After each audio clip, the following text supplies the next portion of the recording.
안녕하세요. 반갑습니다. 보고또 보험의 믿고 보는 전문가 장명진입니다. 요즘 고물가 시대라서 장바구니 물가만 봐도 한숨이 절로 나오시죠? 그런데 정작 우리 집 가계부에서 매달 고정적으로 그것도 꽤 큰 금액으로 빠져나가는 보험료에 대해서는 얼마나 꼼꼼하게 따져보고 계신가요? 혹시 보험은 많을수록 좋은 거 아니야? 라며 불안한 마음에 이것저것 가입해두진 않으셨나요? 만약에 여러분이 실손의료비, 실비보험을 이미 가지고 계신다면 오늘 영상은 정말 귀담아 들으셔야 합니다. 실비가 있는데도 불구하고 보험 설계사인 저조차 절대 가입하지 않는, 아니 가입할 필요가 없다고 생각하는 불필요한 특약 5가지를 오늘 아주 속 시원하게 정리해 드리겠습니다. 이 영상 하나만 끝까지 보셔도 당장 다음 달부터 줄줄 새는 보험료를 꽉 잡으실 수 있으실 겁니다. 자, 그럼 시작해 볼까요? 대한민국 국민 10명 중에 1명이 가입했다는 제2의 건강보험, 바로 실비보험입니다. 저를 포함한 수많은 보험 전문가들이 단 하나의 보험만 남겨야 한다면 무엇을 선택하겠느냐라는 질문에 주저없이 1순위로 꼽는 것이 바로 이 실비입니다. 그만큼 가성비가 훌륭하고 병원비 부담을 실질적으로 가장 많이 덜어주는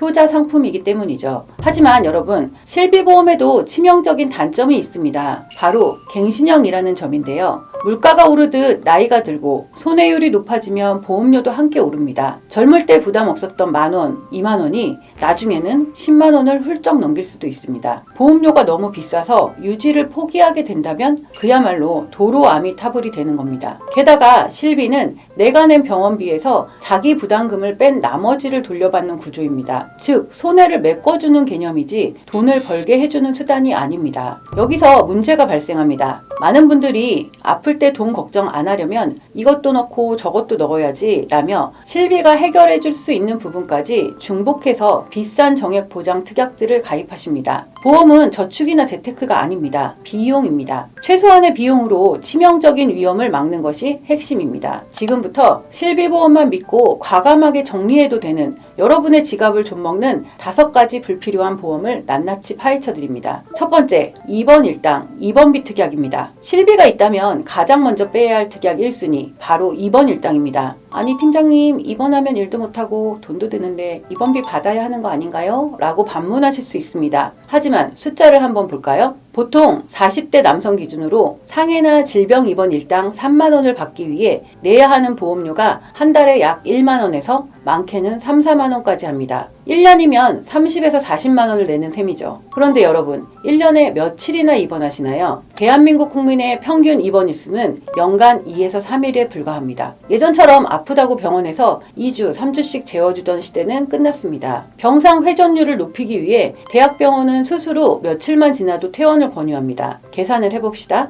내가 매달 비싼 보험료를 내고 1년에 고작 3일 입원해서 9만원 받는다? 내가 낸 돈이 받는 돈보다 훨씬 많은 구조입니다. 이게 과연 합리적일까요? 차라리 그 돈으로 3대 진단비, 암, 뇌, 심장을 1천만원씩 더 올리세요. 입원비 특약을 넣을 돈이면 진단비를 수천만원 더 확보할 수 있습니다. 자잘한 병원비는 실비로 해결하고 진짜 우리 가정을 흔들 수 있는 큰 병에 걸렸을 때 받는 것이 보험의 진짜 목적입니다. 보험 증권을 보면 무슨 수술비 종류가 그렇게 많은지 모릅니다. 7대, 21대, 64대, 마치 백화점처럼 나열돼 있죠. 설계사들조차 헷갈릴 정도로 새로운 특약들이 매달 쏟아집니다. 가령 특정 질병 수술비, 엔대 수술비의 가장 큰 무엇일까요? 바로 범위의 제한입니다. 약관에 명시된 그 질병 코드가 아니면 단 1원도 못 받습니다. 예를 들어 64대 질병 수술비에 가입했는데 내가 하려는 수술이 그 64가지 리스트에 없으면 꽝입니다. 그리고 무엇보다 수술비는 실비보험에서 대부분 커버가 됩니다. 수술비 영수증을 실비 청구하면 자기 부담금 빼고 다 나오잖아요. 굳이 비싼 돈 들여서 중복 보장을 받을 필요가 있을까요?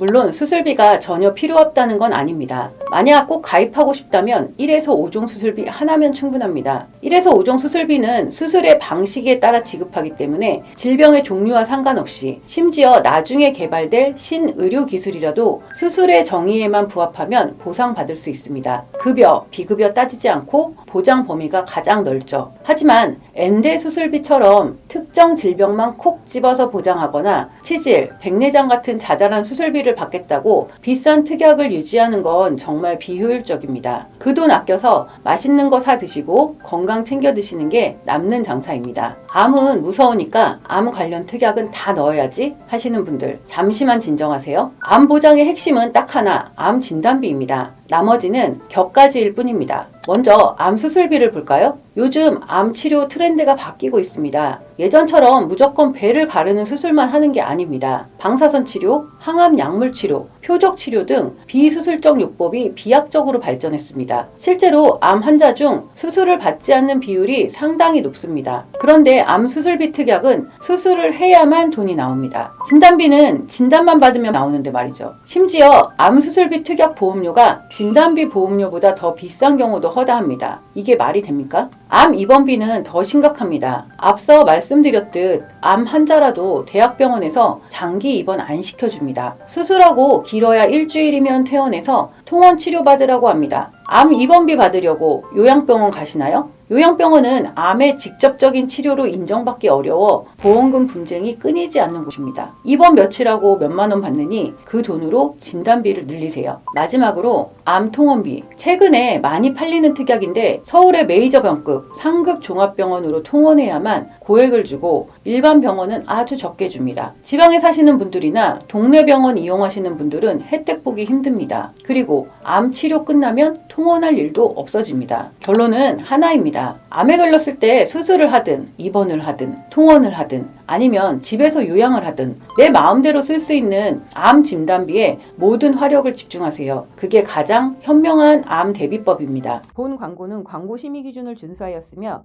유효기간은 심의일로부터 1년입니다. 상해보험, 다치면 보장받는 보험이죠. 그런데 이게 필수일까요? 이건 여러분의 직업에 따라 답이 완전히 달라집니다. 여러분이 사무직, 주부, 교사, 공무원 등 상해급수 1급에 해당하신다면 사실상 일하다가 크게 다칠 확률은 매우 낮습니다. 길 가다 넘어지거나 운동하다 삐끗하는 정도? 이런 건 실비보험으로 치료비가 다 나옵니다. 그런데 굳이 상해 수술비, 상해 입원비, 골절 진단비, 치아 파절 제외, 아니면은 깁스 치료비 이런 것들을 종합보험에 잔뜩 넣어서 월 3에서 4만 원씩 내시는 분들이 계십니다. 골절 진단비 30만 원 받겠다고 매달 몇천 원씩 20년 내면 배보다 배꼽이 더 커집니다. 물론 현장직이나 운전직 등 2급, 3급에 해당하시는 분들은 상해 위험이 높으니 준비하시는 게 맞습니다. 하지만 사무직이라면 굳이 비싼 종합보험에 상해 특약을 넣을 필요가 없습니다. 여기서 꿀팁 하나 드리자면 상해 보장이 필요하다면 운전자 보험을 활용하세요. 운전자 보험은 어차피 운전하시는 분들이라면 필수잖아요. 여기서 교통사고 부상 치료비나 기본 상해 특약을 넣으면 만원, 2만원대로 아주 저렴하게 웬만한 상해 보장을 다 챙길 수 있습니다. 종합보험에 비싸게 끼어 팔기 당황하지 마시고 운전자 보험으로 스마트하게 분리하세요. 그리고 제발 부탁드리는데 적립보험료 넣지 마세요. 나중에 환급해준다는 말에 혹해서 보장보험료 외에 적립보험금을 더 내시는데 사업비를 떼고 물가상승률 감안하면 손해입니다. 보험은 비용입니다. 소멸되는 게 가장 싸고 좋은 겁니다. 보험 이름 앞에 중대한 또는 말기라는 단어가 붙어 있다면 일단 의심부터 하셔야 합니다. 예를 들어 중대한 뇌졸중, 말기 폐질환, 말기 간질환, 진단비 같은 것들입니다. 얼핏 보면 큰 병에 걸렸을 때 도와주는 착한 보험 같죠. 하지만 약관을 보면 그 기준이 정말 가혹할 정도입니다. 말기 간질환의 경우는 단순히 간암이나 간경화 진단을 받았다고 주는 게 아닙니다. 이뇨제 및 약물 치료에도 반응하지 않는 난치성 복수가 있어야 하고 영구적인 황달이 있어야 하며 간성 뇌증이 발생해야 한다는 등 의사가 봐도 이 정도면 사실상 사망 직전인데 싶을 정도의 상태가 되어야 지급합니다. 중대한 뇌졸중도 마찬가지입니다. 뇌출혈이 있다고 다 주는 게 아니라 영구적인 신경학적 결손이 남아서 일상생활 장애 지급률 25% 이상이어야 한다는 단서 조항이 붙습니다. 뇌졸중 걸려서 치료 잘 받고 재활해서 멀쩡히 걸어다니면 중대한 상태가 아니라고 보험금을 안 줍니다. 황당하시죠? 이런 특약들은 보험료도 결코 싸지 않습니다. 받을 확률은 희박한데 보험료만 잡아먹는 대표적인 미끼 상품입니다. 그럼 그렇게 큰 병 걸려서 병원비 폭탄 맞으면 어떡해요? 걱정 마세요. 우리에겐 실비보험과 건강보험의 산정특례 제도가 있습니다. 실비보험에서는 연간 본인부담금 상한제라는 안전장치가 있어서 내가 내야 할 병원비, 즉 급여, 비급여 모두 합친 비용이 아무리 많아도 가입 시기에 따라 조금 상이하지만 연간 200만 원을 초과하면 나머지는 보험사가 다 내줍니다. 그리고 암, 뇌, 심장 질환 같은 중증 질환은 국가에서 산정 특례로 병원비의 90에서 95%를 지원해 줍니다. 그러니 불안감 때문에 말기, 중대한 특약에 돈 쓰지 마시고 차라리 그 돈으로 맛있는 거 드시고 운동하셔서 건강지키는 게 훨씬 이득입니다. 자, 오늘 이렇게 실비보험이 있다면 굳이 가입할 필요 없는 불필요한 보험 5가지를 정리해 드렸습니다. 가성비 떨어지는 입원 일당, 실비와 겹치고 범위 좁은 엔대수술비, 진단비보다 효율 떨어지는 암수술, 입원, 통원비, 사무직에겐 사치인 고액 상해보험, 하늘의 별 따기 수준인 중대한 말기질환 특약. 보험을 가입하는 마음 저도 잘 압니다. 아플 때 가족들에게 짐이 되기 싫고 혹시 모를 불행에 대비하고 싶은 그 따뜻한 마음이요. 하지만 보험사도 기업입니다. 이윤을 남겨야 하죠. 그렇기 때문에 우리는 더 똑똑해져야 합니다. 보험은 로또가 아닙니다. 아프면 돈을 버는 게 아니라 아파서 잃게 될 경제적 손실을 최소한으로 막아주는 방패입니다. 방패가 너무 무거워서 들고 있기도 힘들다면 전쟁터에 나가기도 전에 지쳐서 쓰러지겠죠. 과도한 보험료가 바로 그런 무거운 방패입니다. 오늘 영상을 보시고 여러분의 보험 증권을 한번 꺼내보세요. 혹시 제가 말씀드린 불필요한 특약들이 자리 잡고 있진 않나요? 그렇다면 과감하게 보험 리모델링을 고민해 보셔야 할 때입니다. 내 보험은 어떤지 잘 모르겠어. 전문가의 눈으로 냉철하게 분석받고 싶다 하시는 분들은 주저하지 마시고 아래 댓글에 있는 상담 링크로 문의 남겨주세요. 저 장명진이 여러분의 상황에 딱 맞는 군더더기 없는 최적의 설계를 도와드리겠습니다. 여러분의 소중한 땀방울이 담긴 돈 단 1원이라도 허투루 쓰이지 않도록 제가 끝까지 함께 하겠습니다. 오늘 정보가 도움되셨다면 구독과 좋아요, 알림 설정 꾹 눌러주시고 주변에 보험료 때문에 고민하시는 분들한테도 꼭 공유 부탁드립니다. 지금까지 보고또 보험, 여러분의 든든한 보험 파트너 장명진이었습니다. 감사합니다. 본 광고는 광고 심의 기준을 준수하였으며 유효기간은 심의일로부터 1년입니다.